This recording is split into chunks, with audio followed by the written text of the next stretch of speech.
Anthony Joshua, he used to be a great boxer. He was ferocious. He was deadly. He was aggressive. Whatever happened to him? This is what I'm hearing a lot of people say on the build-up to Anthony Joshua's next fight against Francis Ngannou. I posted this video yesterday. Joshua looks like a killer. Ngannou looks like a teddy bear. Face-off breakdown. Anthony Joshua and Francis Ngannou sat down. They had a face-to-face. They talked a little bit of gentle trash talk. And my super early prediction, and I'm talking about early prediction here, is Anthony Joshua to win by decision. There was a few people who disagreed, and they think Francis Ngannou is going to beat Anthony Joshua, and a lot of those people were saying that Anthony Joshua just isn't as good as he used to be. Now, I'm an MMA guy. I'm a boxing casual, so I'm no expert, but I've actually just been recommended this video here by this guy, Jack Murdoch Boxing, and I've watched the first couple minutes and I thought this is a good video to react to for the channel. And the video was called I Miss the Old Anthony Joshua, and in this video he addresses this whole narrative that Anthony Joshua used to be better than he is now, and that is one of the reasons why he's going to lose to Francis Ngannou. So let's show Jack Murdoch Boxing some love. I'll leave the link to the original video in the description. Right, so let's see if Anthony Joshua is a better boxer or worse boxer now than he used to be. This is Anthony Joshua,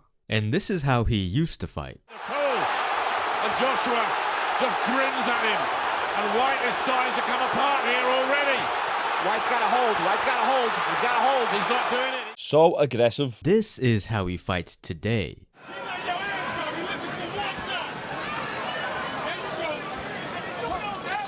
To be fair, he ended 2023 looking more like the first guy than the second. But what exactly happened to the all-out, guns-blazing, seek-and-destroy knockout artist?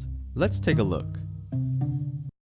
That's okay. Simply put, he got better. Or to put it more accurately, he became more responsible. Always being in knockout mode is dangerous. Your defense slips, you risk emptying the tank, and you're so focused on offense, you might just forget about the punches coming back. That shot he took there was hard. Watch this punch right now.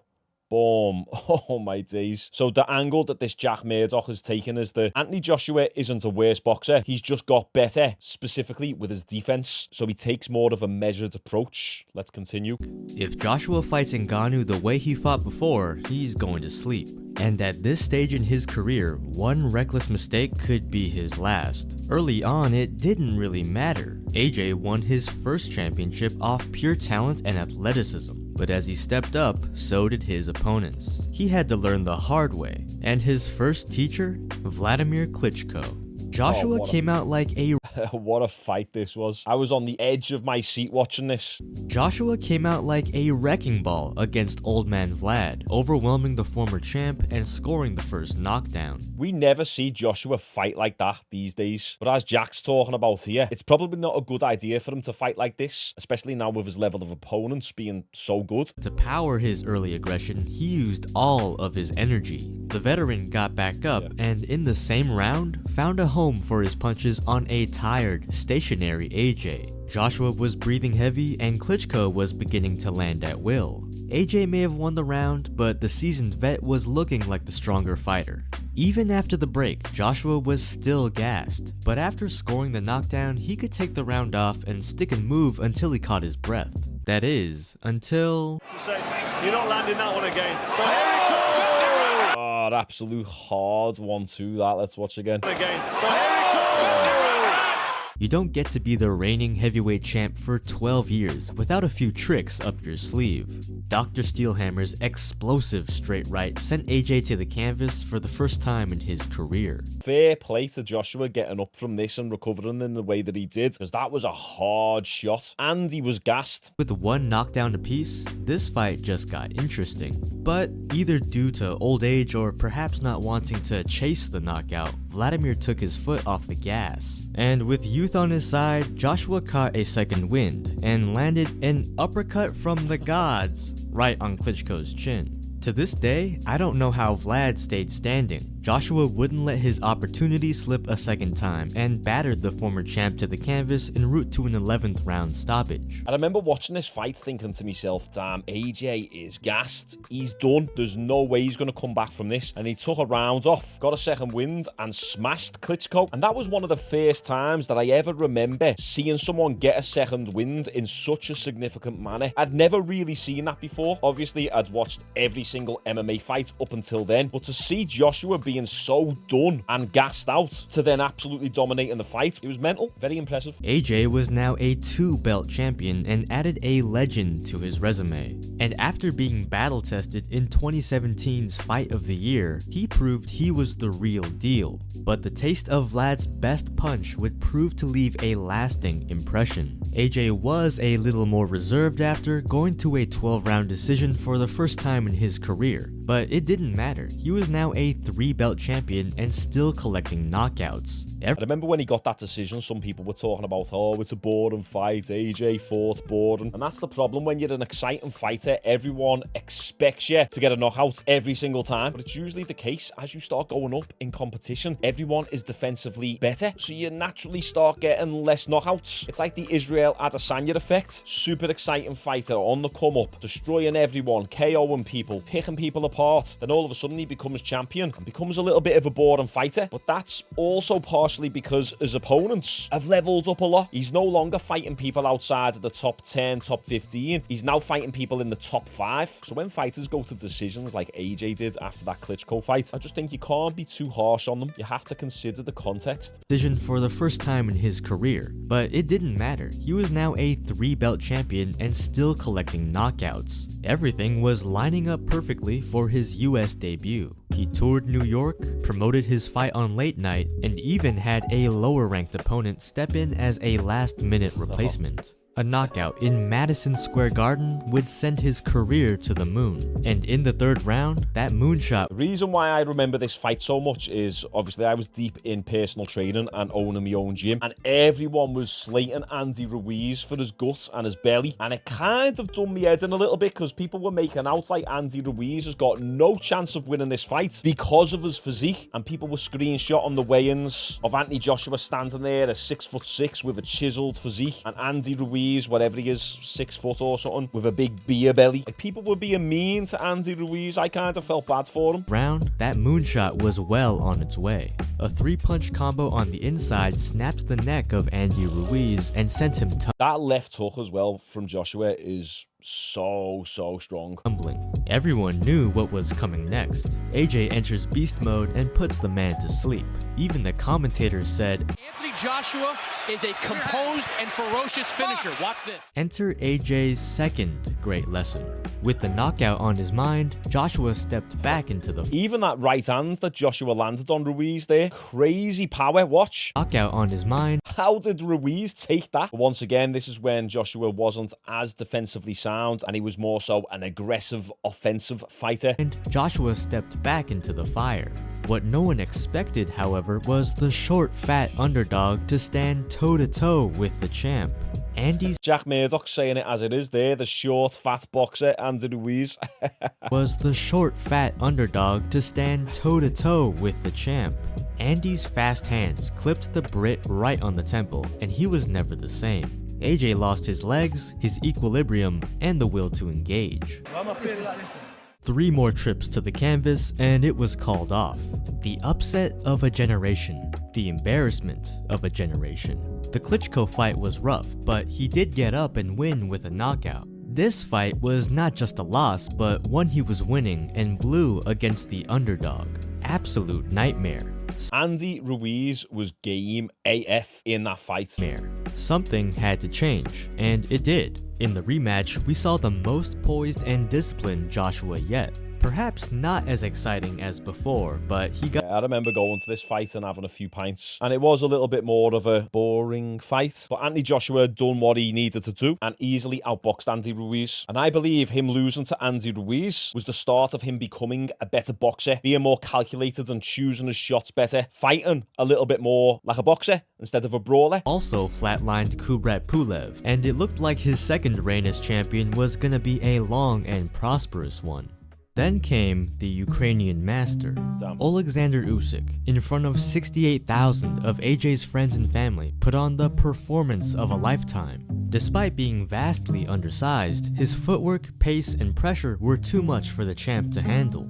Feints and jabs set up his terrifyingly accurate cross, and his elite defense kept him safe. I love Usyk. I believe if Usyk had a little bit more power and had that one-punch KO power, he'd almost be like a modern-day Mike Tyson. Just the fact that he's a smaller heavyweight, but he's got that elite head movement and crazy cardio. He ended the fight on the front foot, and Joshua barely made it out of the round. Usyk proved that skill and speed still matter in the heavyweight division, and beat the champ in his own backyard.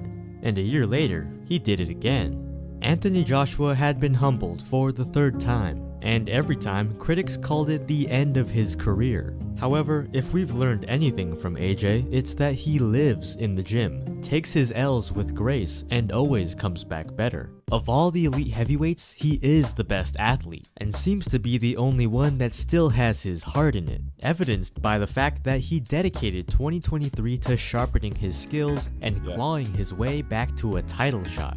For the first time since he was a challenger, he fought an aggressive 3 times in 1 year.